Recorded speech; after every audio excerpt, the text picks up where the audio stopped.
Hi, this is Megan of Megan's Creations. This week I'm going to show you how to make a paper from start to finish. And that's if maybe you decided you want to start trying to design on your own, or you just want to customize a paper for your kit, a kit that you have maybe, and you just want to change it, add a new pattern to it with that same palette.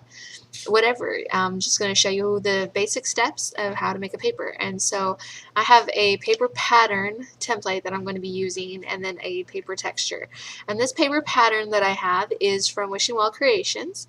Laura has it on her blog, probably still from the Sugar Hill Co. blog hop during INSD, and you can grab it there, free for personal or commercial use.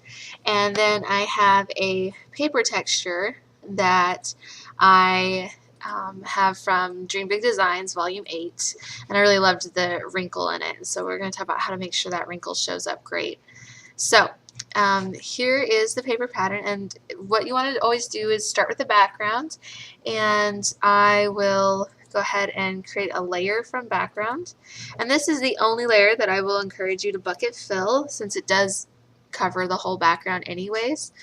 And I just have this fun color palette that's a sneak peek of next week's kit. But for any other layer, when you want to change the color, you need to first create a new layer. I'm clicking this icon right here, create a new layer above it, and you bucket fill that layer, and then you do a clipping mask. So I also do the visibility to go, oh, okay, this is the banner string, that's what it does say. So I want that actually to be a black.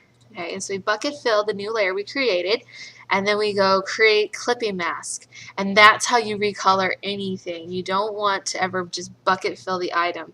That creates jagged edges and doesn't always cover up all the colors. So create clipping mask is the best way. And then once you have the color, you click merge down.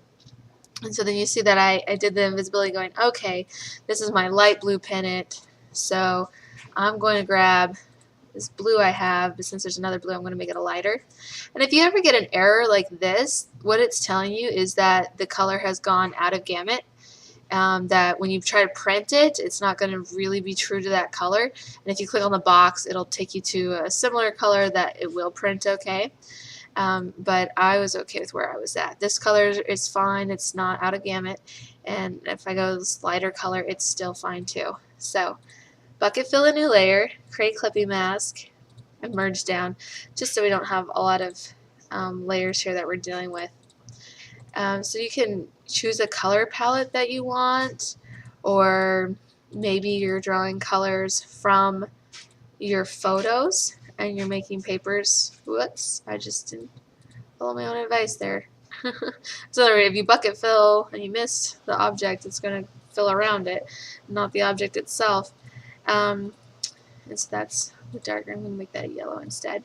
But you can use the eyedropper to grab colors from the elements maybe that you're trying to make coordinating papers with, or photos that you're trying to work with.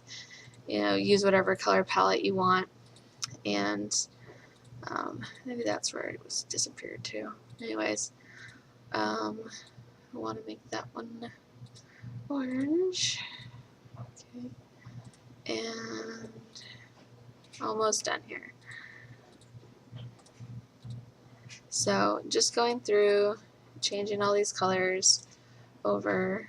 It looks like I skipped my blue. Somehow I got off here. But and then what I was going to show you with the black is you don't want to ever use true black. You'll see that my black here is actually almost towards the green, but never go to the black in the corner. That's black. Textures just don't show up really well on black, and so you want to try to go with maybe an off black a little, just something a little away from that corner, just so the texture will show up. Okay, so I've done recoloring my paper and I'm ready for the texture. So when we grab the texture, the first thing we want to do is we want to go to adjustments and levels. And if you still can't see that, hold on. Select image, you go under image, adjustments, levels. There we go. And here you want to make sure this middle arrow is at the center underneath the peak of any mountains that are showing up here. And what that does by fighting the middle of for the levels is it makes sure that the texture doesn't affect the colors that we've picked. Some textures, if they're so dark, then it's going to darken all your colors. If it's a really light texture, it's going to lighten your colors. And so to make it truest to what you've picked out, you want it in the middle there. And this one is.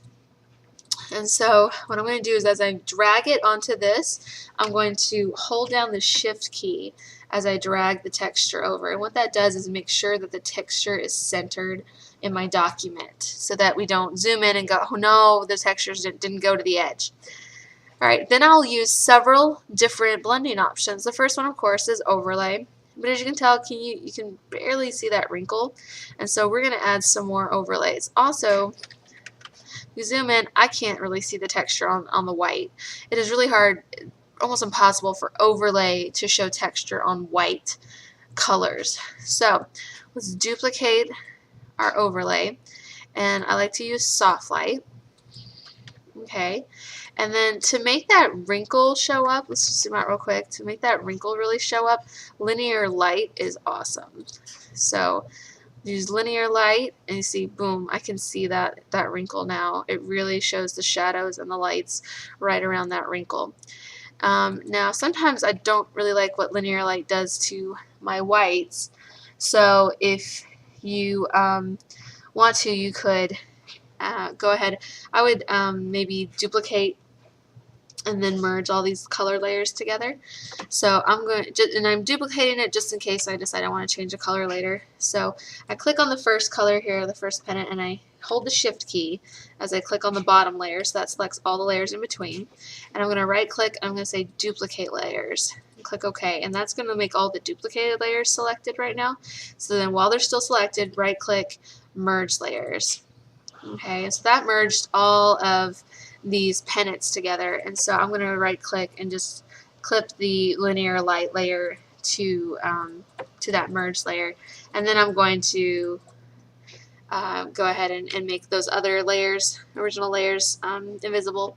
So then we duplicate this again, and the reason we do that, and I bring it down right above the white, is because I want to do linear burn on it instead of linear light. And usually when I do linear burn, I put it between 10 and 20%. And if that makes it too dark, then go ahead and go back to that adjustment levels and make it a little lighter, you know. But now I can see the texture on my white where I couldn't before. And the linear burn will also help that wrinkle show up on the white. And I just prefer linear burn than linear light on my white papers. Also, I'll use... I just can't win here. Cannot win. Oh, gosh.